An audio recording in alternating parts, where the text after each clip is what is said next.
Kinagabihan, may mga pastol na nag-aalaga ng mga tupa sa parang.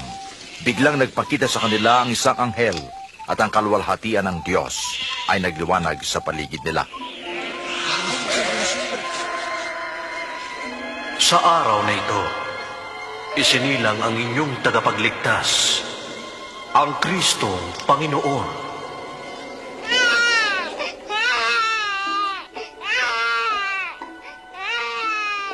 Agad silang pumaroon upang makita ang sanggol sa sabsaban.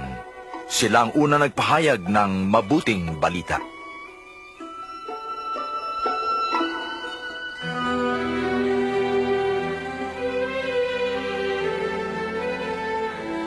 Makalipas ang isang linggo, tinuli ang bata at pinangalan ng Jesus. Dinala ni Jose at Maria ang bata sa Jerusalem upang ialay sa Diyos. Sa templo, may isang mabuti at matapat na tao na pinangakuan ng Espiritu Santo na hindi mamamatay hanggat hindi niya nakikita ang Kristo. Siya'y si Simeon. O Panginoon ko, kunin mo na ang iyong lingkod ayon sa iyong mga salita.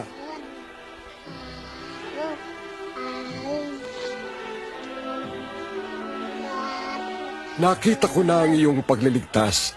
Ang batang ito ay pinili ng Diyos. Pagpalain